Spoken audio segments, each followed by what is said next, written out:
Thanks for staying with us. We still have Ogbeni Dipo with us. Yes, Tope had a question. Yes, I sort of had this feeling that the president had already prepared us for the ministerial list ahead of time, before he even contested that he had a team. And so I share in that feeling that we should have gotten the full list before the deadline. And the fact that there isn't, we are having half list now, makes it look like we were not as prepared as we were thinking we were prepared. But the question for me is, based on the people that have been nominated so far, was there anyone that shocked you? And are there like 2 or 3 that you are excited about and you are hoping gets a particular portfolio? Yeah, I mean, so there's Dele Alake, there's Lateef Fagbemi, there's Olawale Edun, there's Nasir El-Rufai. These are people who have proven themselves, you know, in the private sector, in the public sector, and I would expect that whatever ministries that these guys get, that they will do an excellent job. Because if they don't, we are in trouble. Okay. Well, is there anyone that you were like surprised to see? I mean, there's no one on the list that I was disappointed to see, because I think that Tinubu knows how to, you know, on for talent. You know, there's Osibajo, there's Fashola, and, you know, all of the people just around. Are you an APC member? Just checking. No, I'm not. Okay, just checking. All right. So, you're from Osun State. Yeah. And you go by Ogbeni Dipo. Obviously, this is something that the former governor, Ogbeni Rauf Aregbesola, started. And this is something the current governor has totally reversed. You know, all the various... all that. I mean, he has practically reversed practically every single thing that... what are your thoughts on this current governor? And do you think that Osun made the right choice with this governor? Okay, so if I start from the choice of the people, I've always said, you know, that even if I have my biases, I've always said yes to one man, one vote. This is the person that Osun people wanted. Of course, APC had their internal issues. Yeah. You know, you had one faction with Aregbesola, then you had Oyetola, and all of those issues. So all of those things actually played, you know, a factor in the outcome of the election. But with what I've seen so far, I don't want to say that I am disappointed. I'm happy to give the governor, Dele Alake, and the state government, you know, more time to actually settle down and let us see what exactly they want to do. Say 1 year, for example. You know, let's see exactly what their plans are, how they implement, you know, their policies on job creation, on youth development, on MSME development, on creating, you know, on creating opportunities, you know, for our people in Osun State. What are your thoughts on his appointment?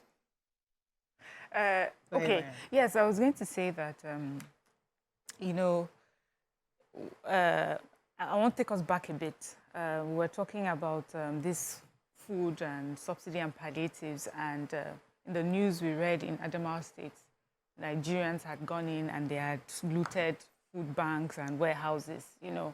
Private. And people, yes, and people, government as well as private. And people have this, is the explanation for it where they're saying, well, it's the policies that's making Nigerians act this way. Nigerians are desperate because of the policies. What do you think is, you know, like the right step to go? I know we have sort of discussed all that, but, you know, this is, we're seeing almost like an example of how far Nigerian desperation can go. Is it really about desperation, or is this just about crime? So this is a very tricky question. There shouldn't be no... So I see, you know, people go and steal rail lines and stuff from, you know, rail infrastructure. And some people say, oh, it's because they are hungry. Oh, it's because... There should be no justification, you know, for actually going to attack a NEMA warehouse or a, you know, any warehouse of the government, or any, you know, sabotaging, you know, infrastructure of the government. There should be no excuses for this. But I would also like to put it on record to say that for those who are in charge of running this country, for those who are in charge of our various states, you need to get to the people, the palliatives to the people, succor to the people as quickly as possible, because things are very difficult. So true. You have 1.2 million followers on X. Yeah, Twitter. on Twitter. But one of the things we've had to contend with as a nation is the issue of cyberbullying, fake news, Yeah. false stories that we see on social media. Hate Speech on social media. How do you think we can best, as a nation, address this? I know Europe is doing a lot of policies, putting policies in place. What do you think we should do as a nation? We have the Cyber Act crime 2015, I think it is. And I think a lot of us Nigerians, we take the law and we take the liberty into our own hands. And I go and say something about you that is totally untrue, fabricated. Oh, I saw her at Ikeja with someone's husband, blah, blah, blah. And when she gets me arrested, then the whole world will say, oh, she's a wicked person. She's using her power because she's connected to the governor. Then they start making excuses for me, who is the foolish one, for going to fabricate a totally incomplete story. So for me, I think the law, I think we need to test the law more, and people, people say a lot. That has happened to you, actually. Of course. People say a lot of things. Intimidation, bullying, targeted trolling. They say all sorts of things. They make up fake stories, and when you act, you get accused, libel, slander, death threats, because Now, you're not supporting, their candidates. So this takes me to the importance of law enforcement and to the judiciary. Because the truth is that no matter how much policy we put in place, and we'll go back to the president's speech this evening, we really need the judiciary to have a focus. Because there's nothing you put in place. If there are no sanctions or, what's what I'm looking for? Sanctions for crimes, enforcement of laws, people will continue to take liberty. Yes. And that's where we need. So it's not as if we don't have the laws. It's not as if we don't have the ability. The palliatives can go to people. But somebody must be held accountable. Yeah. The law must fill its full course. Judiciary must quickly take the case, and the person must be seen. In some countries, they took the bull by the horn, and they were actually hanging some people. I mean, as much as we don't want to go that anymore. But the truth is that maybe I've always argued also that maybe where our democracy is, we still need to put that death penalty back into the law, where people actually get hanged for certain crimes. Because if you don't do that, if they don't see it, people won't continue. We can't get a sane society if we, the people, don't continue to understand and uphold the law. But the judiciary is so slow. It takes forever. So if I sue you to court for libel, for hate speech and all that, it's going to take months and years to get justice. So what's the point? Can I just quickly say something? And now she has spoken, we're speaking about social media. Then in another context, you spoke about death sentence. What some people will now do is they will go and say, exactly, they will say she's suggesting that people who abuse people on social media, should be hanged.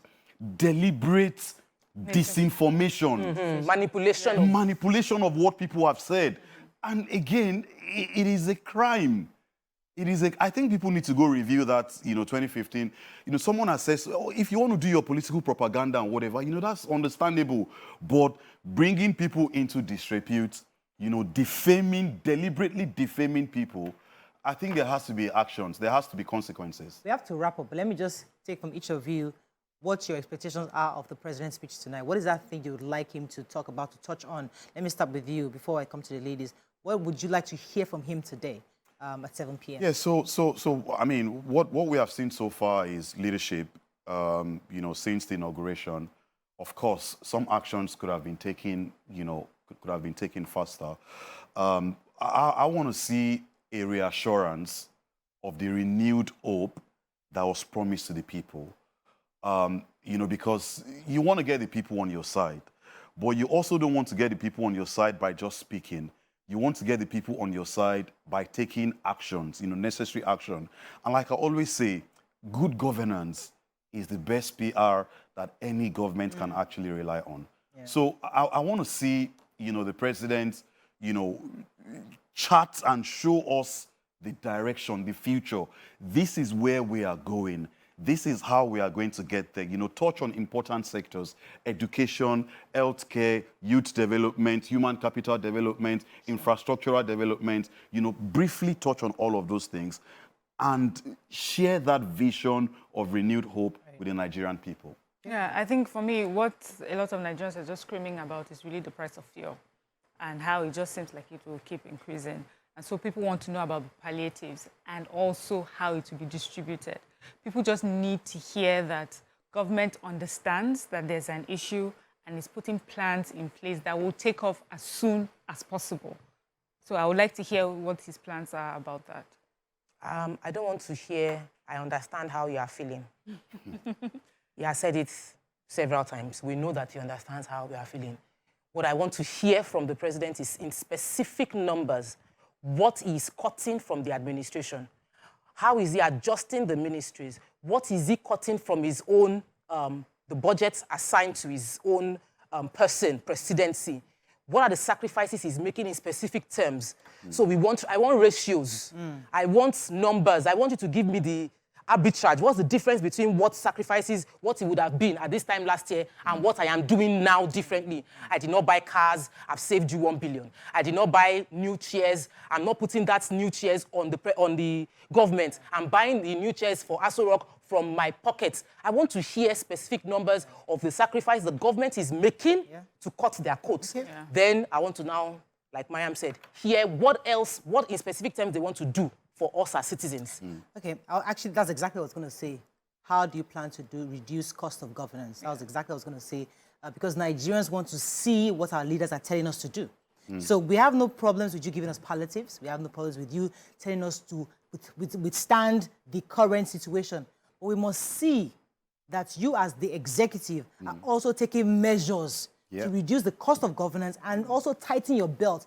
If we see that, when you now, after you've established that, you now tell us the palliatives, we can better listen. When I just feel like, okay, we're just going to be telling us what you want to do, maybe they feel that, because you still need time to trust, to earn that trust. I think it's Obiajulu that said that we don't trust the government. And it's not your fault or anybody's fault. It's been years of neglect, years of mistrust and distrust of government, fake promises, and but it's going to take time to earn that back.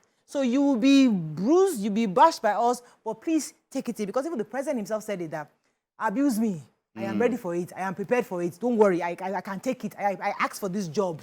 So don't worry, I am ready for it. No worry. So he will take the bashing, but the truth is that we must see, not just tell us, we must see that indeed the government is also tightening up their belt before we can therefore believe that indeed it's time for us to tighten our belt. I think that's all. Any comments on social media? I think I have just 1 minute left, so we can take our comments on social media. There are so many messages. Titi says the truth is palliatives are unnecessary gimmicks that Nigerians are not ready to hear again. Government should reduce fuel price and reduce every other thing, and every other thing will go down. That's according to TTK. Alimi says, my suggestion is all food should be sold at the lowest price to the masses. People are really hungry. Andrew in Streatham says that, okay, let me not take Andrew in Streatham's please.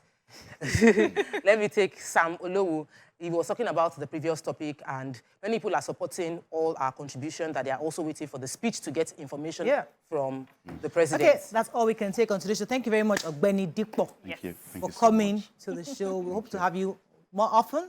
Whenever you're in the country, we'd love to have you around. So we're all waiting for 7 p.m. to hear what President Bola Ahmed Tinubu has to say to the nation. Hopefully, we'll then discuss that possibly tomorrow. Have a great day. We'll see you tomorrow. Bye for now.